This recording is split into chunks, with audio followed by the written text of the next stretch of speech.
ഞാൻ ഒരു slow and study growth ആയിരുന്നു. അതായത് അങ്ങനെ പെട്ടെന്ന് പണം കുമിഞ്ഞു കൂടിയിട്ടില്ല.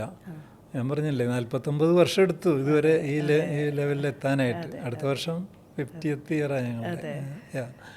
അപ്പോൾ പടിപടിയായിട്ട് ഉയർന്ന കാരണം കൊണ്ടുള്ള ഒരു മെച്യൂരിറ്റി ഉണ്ടാവുമെന്ന് വിചാരിക്കാം. അപ്പോൾ സാറിൻ്റെ ഒരു അഭിപ്രായത്തിൽ വലിയ വീടുകളും വലിയ കാറും ഒക്കെ വാങ്ങുന്ന ആൾക്കാർ അത് ചെയ്യുന്നത് ഹാപ്പിനെസ് അവർക്ക് കിട്ടാത്ത അവസ്ഥ ഞാൻ കണ്ടിട്ടുണ്ട്. അപ്പോൾ ഇതെല്ലാം ചെയ്തുകൊണ്ടിരുന്ന പല ആൾക്കാരുടെയും പല സ്റ്റോറീസും നമ്മൾ കാണാറുണ്ട്.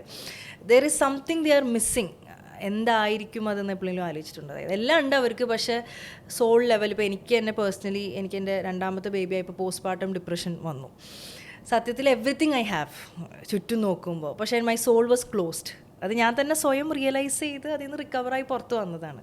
പക്ഷെ പല പുറത്തേക്ക് കാണുന്ന സക്സസ്ഫുള്ളി ചിരിച്ചിരിക്കുന്ന ആൾക്കാരുടെ ഉള്ളിൽ സോൾ അടഞ്ഞിരിക്കുന്നതായിട്ട് തോന്നിയിട്ടുണ്ട്. അല്ല, അതൊക്കെയാണ് നമ്മൾ പണം ഉണ്ടായാൽ മാത്രം പോരാ, കുറച്ച് വിവേകം, എന്താ പറയുക, വിസ്ഡം, അതും കൂടി അക്വയർ ചെയ്യാൻ ശ്രമിക്കണം എന്ന് എനിക്ക് തോന്നുന്നു.